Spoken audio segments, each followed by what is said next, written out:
Welcome to the lesson on creating field sheets. Currently, I am in the Pricebook Center, which I access from the JobMaster Pro main menu by clicking on the Pricebook Center button. I'm going to go up to Options on the menu bar and click on Field Sheets. Now let's talk about field sheets. What are they? What can you do with them?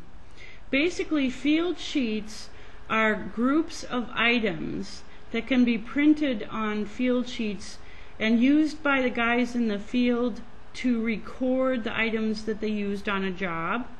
They can also be used by estimators to record their takeoff. They can also be used as inventory lists for replenishing truck inventories.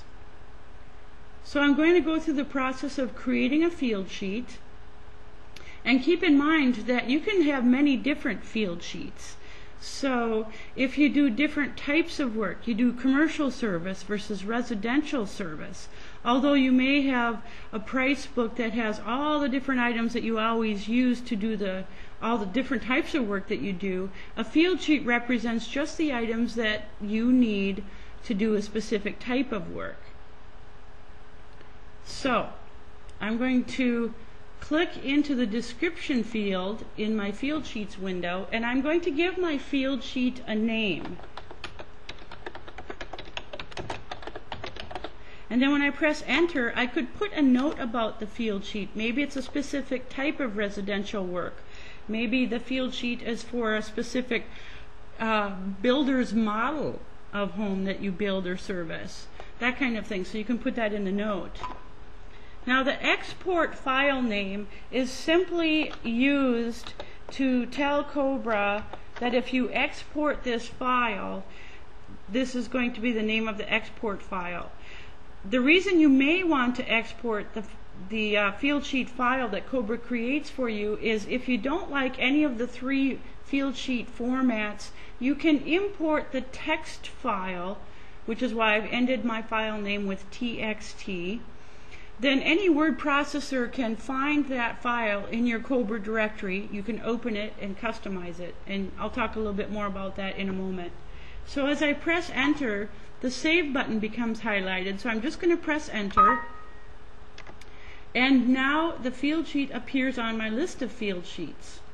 So I'm going to double click on it, and I'm going to click the items button at the bottom of the window, and this is where we actually build the field sheet. So the first thing I'm going to do is click on the first icon called Add Item, and immediately I get access to my Cobra price book, where I can use all of my different searches to find items to add to my field sheet. The first thing I'm going to do is click on a recall name. In this case, I'm clicking on EMT. And what I'm going to do is select a bunch of EMT items that I need for my field sheet. And I'm going to click on the little indicator first, a little separator that is in this current price book. If you don't have any in your price book, you could put little separators in there, and that will give your guys a little separation on their field sheet, their EMT items from their wire items, from the PVC items, etc. And what I'm doing is holding down my control key as I select the items that I want on my field sheet. So after I've selected a group of items, I can hit the select button at the top of the price book lookup window, and that will then put the items on the field sheet in the order that they were selected here. So the key to this is selecting the items in the order that you want them to appear on the field sheet. So if you would rather do them by size, for example, select all of the half-inch EMT first, I could click on the first half-inch EMT, go down to the next set and select that one, and I could continue down like that, selecting sizes if I like those together on my field sheet instead of types of items. So again, the selection of the items and the order in which they are selected is key to how they get onto the field sheet. Now once I've selected a group of items and clicked the select button, they are on the field sheet, so I can keep working in this window selecting different groups of items for the field sheet. Now, if I wanted to select a bunch of items in the row, instead of holding the control key and clicking on them individually, I can click on the first one and then holding my shift key, I can click on the last one in that group, and notice they're all highlighted. So once they're all highlighted, I can click select, and they're on the field sheet. And I can continue on doing this process as many times as I want to.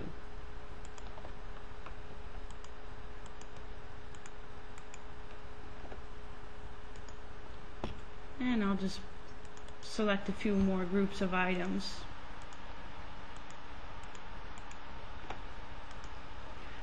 So I don't have to go in and out of this price book lookup to select the items for my field sheet. You notice they're all on here in the order that I selected them. Now you can do some other things in here too. Perhaps you forgot an item and you want to insert it right above this item. What you want to do is highlight the item where the items that you want to select will be added above that item. Let me say it a little differently. Select the item where the newly selected items will be inserted above. And then I select the second button on the toolbar that says Insert New Items Above Selected Line. This gets me right back into my price book lookup, where I can then continue selecting items. When I exit, those items will be inserted right above where I had told it to be inserted. Now, some other things that you can do in here, when you're done creating your field sheet, or even if you just need to take a break from it, you can save your field sheet. So I'm going to click the Save button, and it saves the field sheet. So if I need to come back to it later, customize it, do more work to it, you can do that. Some of these other icons too, I will talk about those. This button allows me to import items from a previous field sheet. So if I'm creating a bunch of different field sheets but they're very similar, I could actually import items from an existing field sheet onto the current one that I'm working on. This button allows me to select items on the field sheet and delete them. So if these are not in the right place, for example, I can highlight them and click this button, allowing me to delete them from the field sheet. This button allows me to just start over, clear the whole field sheet and let me start over. And then these three buttons are actually print buttons. If I wanted to print the field sheet, we actually have three different formats. Now, because I don't have a printer attached, I'm going to preview my field sheets. So the first thing I want to do is click the Select All Items right below the display so that all these items are highlighted. Then I go up to Reports on the menu bar, and I'm going to preview the field sheet in its basic format. Then I will show you the second preview, which is a second format. There's also a third format that shows field sheets with the barcodes, but that takes a while to print or to preview because of the barcoding. That takes a while to build, so I won't show the preview on that. So let's preview the field sheet in its basic format, and this is what it looks like on screen. This is what it would look like printed out as well.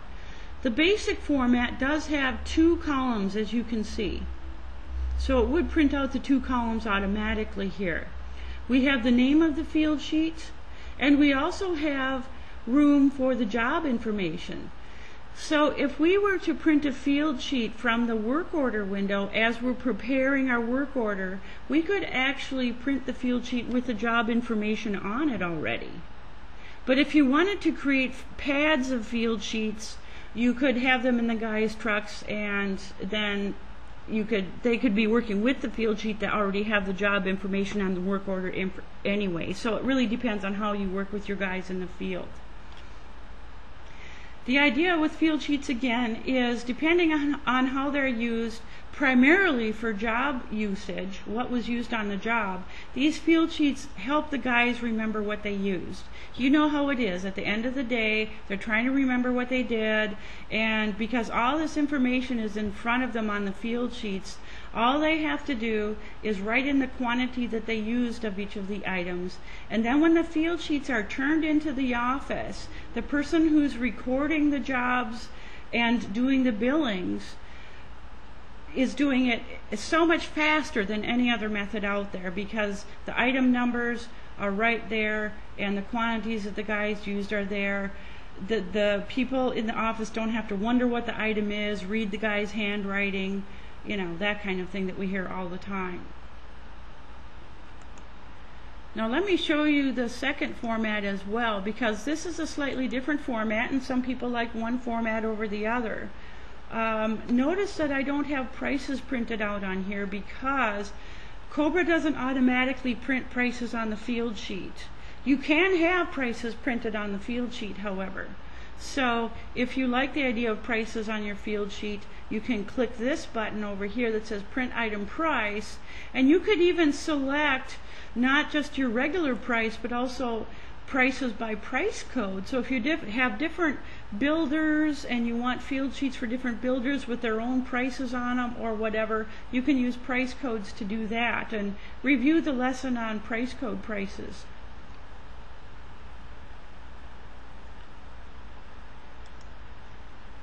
Now, when it comes to exporting the file, if you don't like any of the three formats that we give you, you can create the export file by clicking on this button. And what Cobra will do again is put the text file in your Cobra directory so that when you go into a word processing program, you can find that TXT file in your Cobra directory and you can open it up, you can customize it. Maybe you might want to bold some headers to divide out different sections of the price book for your guys to more easily find items, that kind of thing. So if you like that idea, we've got that available for you.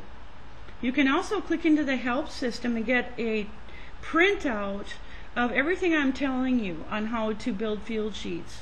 So that's available right at your fingertips. Now let's take our field sheet and let's use it on the job posting screen. Let's say I have it printed out in front of me.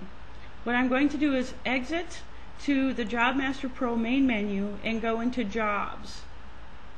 Now here, the field sheet has the job number on it, so I can just type it in.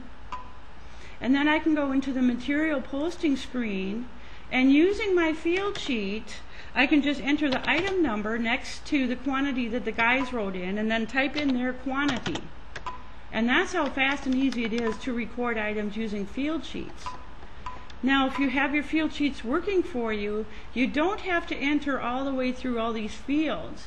You can simply turn on the quick entry button and enter a field sheet item, enter the quantity, and when I hit enter on quantity, Cobra brings me right back to the next line where I can enter the next item on the field sheet, enter the quantity, and so on. So you can see how much faster it is to create field sheets from your price book when it comes to costing out jobs. The same idea is available in the estimate takeoff as well. This ends the lesson on creating field sheets.